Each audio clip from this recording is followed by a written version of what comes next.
Assalamualaikum teman-teman. Bayangkan, kamu punya dua calon pemimpin, yang satu beragama sama denganmu, tapi terkenal korup dan menindas rakyatnya. Yang satu lagi berbeda keyakinan, tapi jujur, adil, dan memperjuangkan keadilan untuk semua. Kalau kamu harus memilih, mana yang akan kamu pilih? Pertanyaan ini sering bikin bingung banyak orang, terutama generasi tua yang tumbuh dengan keyakinan. Selama dia seiman, itu sudah cukup.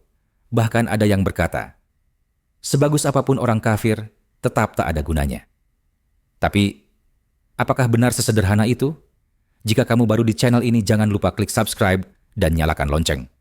Channel Halo Ustadz membahas segala topik seputar dunia Islam, mulai dari kisah Nabi, kehidupan akhirat, hingga topik yang sedang kontroversial. Jangan sampai ketinggalan. Dalam Islam, pemimpin bukan cuma simbol agama. Ia adalah orang yang mengatur urusan publik, menjaga keamanan, menegakkan keadilan, memastikan rakyat sejahtera, dan melindungi kebebasan beribadah. Jadi, saat memilih pemimpin, Islam sebenarnya mengajarkan untuk melihat pada amanah keadilan dan kemampuan, bukan hanya pada keyakinan. Namun faktanya, banyak yang masih beranggapan bahwa memilih pemimpin berbeda agama berarti mengkhianati Islam. Padahal, kalau kita lihat lebih dalam, sejarah umat Islam sendiri tidak sesempit itu. Dalam sejarah Islam, umat pernah hidup di bawah pemerintahan non-Muslim, tapi tetap bisa menjalankan agama dengan bebas. Mereka hidup berdampingan, berbisnis, dan bekerja sama selama keadilan ditegakkan. Artinya, hubungan antara iman dan kepemimpinan itu fleksibel, tergantung situasi dan maslahatnya. Kita juga harus jujur pada realitas. Ada pemimpin Muslim yang mengaku memperjuangkan Islam, tapi justru menindas, korup, dan memecah belah rakyat. Sedangkan ada pula yang berbeda keyakinan, tapi adil, transparan, dan memperjuangkan kesejahteraan semua orang, termasuk umat Islam.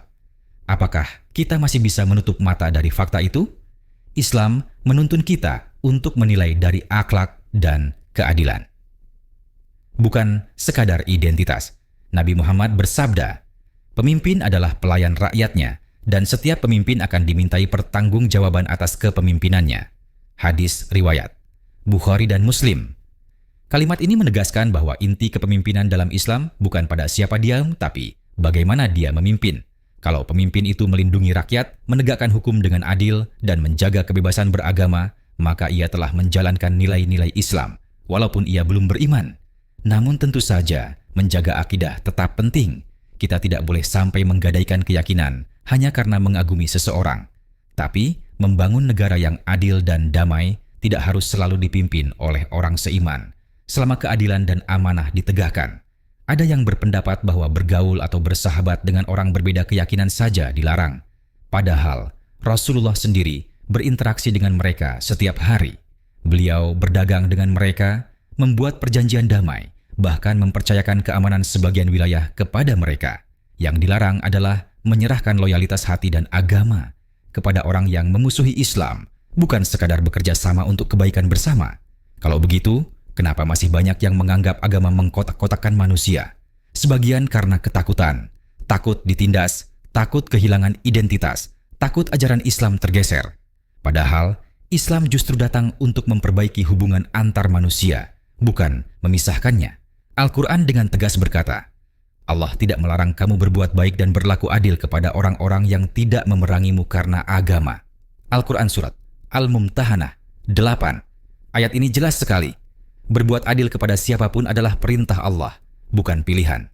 Kalau kita menolak orang baik hanya karena dia berbeda keyakinan, itu sama saja menolak nilai keadilan yang diajarkan Islam sendiri. Sementara memilih pemimpin seagama, tapi zalim berarti merusak amanah Allah di muka bumi.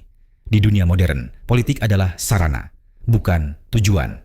Kita memilih bukan untuk menentukan siapa yang masuk surga, tapi siapa yang paling bisa membawa keadilan di dunia. Kalau ada calon yang menjamin kebebasan beribadah, memperjuangkan kemanusiaan, dan menolak ketidakadilan, maka mendukungnya bisa menjadi bentuk amar ma'ruf nahi mungkar. Namun tentu kita tidak menutup mata terhadap resiko. Kalau seorang calon non-muslim memiliki catatan buruk, korupsi, atau memusuhi ajaran agama, maka ia tak layak dipilih. Sama seperti calon muslim, yang zalim pun tidak layak. Jadi, kuncinya bukan identitas, tapi akhlak dan keadilan. Inilah prinsip besar yang diajarkan Islam sejak awal. Kita juga harus berhenti berpikir bahwa dunia ini hanya hitam putih. Jangan sampai semangat membela agama membuat kita menutup mata dari keadilan yang sebenarnya. Kalau dipikir-pikir, perdebatan soal memilih pemimpin berbeda keyakinan ini bukan hanya soal hukum. Ini ujian. Apakah kita bisa melihat esensi Islam, keadilan dan rahmat di atas sekadar label agama? Ingat, Allah berfirman, sesungguhnya Allah memerintahkan kamu untuk berlaku adil. Al-Quran Surat An-Nahl 90. Jadi selama kita menjadikan keadilan dan amanah sebagai pedoman, kita tidak akan tersesat. Agama tidak datang untuk membenci manusia, tapi untuk memperbaiki kehidupan mereka. Nah sekarang, aku mau tanya, teman-teman, kalau dihadapkan pada dua calon pemimpin, yang satu seiman tapi korup, yang satu berbeda keyakinan tapi adil, mana yang akan kamu pilih? Tulis pendapatmu di kolom komentar ya. Dan jangan lupa, like, share, dan subscribe, supaya makin banyak orang belajar berpikir dengan adil, seperti yang diajarkan Rasulullah. Wassalamualaikum warahmatullahi wabarakatuh.